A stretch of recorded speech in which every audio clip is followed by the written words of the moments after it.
ಜಾಗೃತಿಯನ್ನುಗೊಳಿಸಿದ ಊರೇ ದೊಡ್ಡದು ನೋಡಿ.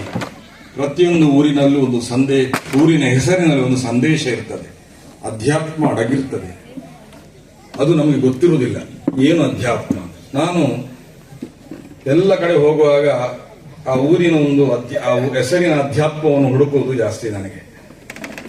ಯಾಕಂದ್ರೆ ನಮ್ಮ ಕಟೀಲು ಎಂಬ ಊರಿನ ಹೆಸರಿನಲ್ಲಿ ಒಂದು ಅಧ್ಯಾತ್ಮ ಇದ್ದದ್ರಿಂದ. ಕಟಿ ಅಂದ್ರೆ ಮಧ್ಯ, ಇಳ ಅಂದ್ರೆ ಭೂಮಿ, ನೀರಿನ ಮಧ್ಯದಲ್ಲಿರತಕ್ಕಂತಹ ಭೂಮಿ. ಆ ಭೂಮಿ ಅಲ್ಲಿ ಸ್ಥಾಯಿಯಾದವಳು ನಮ್ಮ ದೇವಿ. ಎಲ್ಲರಿಗೂ ಭೂಮಿಕೆಯನ್ನು ಕೊಟ್ಟಿದ್ದಾಳೆ ನಮ್ಮ ತಾಯಿ. ಪ್ರತಿಯೊಬ್ಬರೂ ಕೂಡ ನಮ್ಮ ಕಟೀಲು ದೇವಿಯನ್ನು ಆರಾಧಿಸದವರು ಇಲ್ಲ. ಇವರು ವರದಿ ಹೇಳುವಾಗ ಹೇಳಿದ್ರು, ನಾವು ಅಮ್ಮನಡೆಗೆ ನಮ್ಮನಡೆ ಅಂತ ಇಲ್ಲಿಂದ ಕಾಲ್ನಡಿಗೆಯಲ್ಲಿ ಕಟೀಲು ದೇವಿಗೆ ಬರ್ತೇವೆ, ಸನ್ನಿಧಿಗೆ ಬರ್ತೇವೆ ಅಂತ.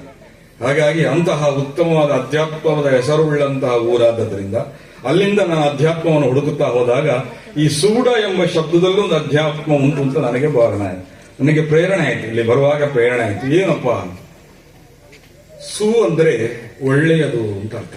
ಸು ಅಂದ್ರೆ ಒಳ್ಳೆಯದು ಅಂತ ಅರ್ಥ. ಸುಜನರು ಅಂತ ಹೇಳಿದ್ರೆ ಒಳ್ಳೆಯ ಜನರು.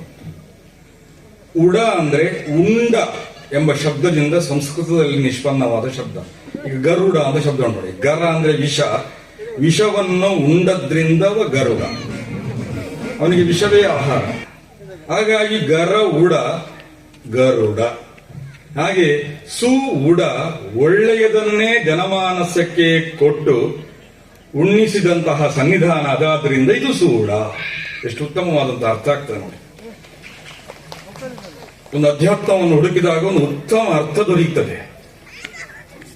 ಯಾಕಂದ್ರೆ ನೋಡಿ, ನಮ್ಮ ರಾಜೇಶ್ವರಿಗೆ ಗೊತ್ತಿದೆ, ಒಂದೊಂದು ದೇವರಿಗೂ ಒಂದೊಂದು ಪ್ರೀತಿಯಿಂದ. ಅಲಂಕಾರ ಪ್ರಿಯೋ ವಿಷ್ಣು, ಆಮೇಲೆ ಅಭಿಷೇಕ ಪ್ರಿಯೋ ಶಿವ, ಹೀಗೆಲ್ಲ ಒಂದು ಮಾತುಂಟು.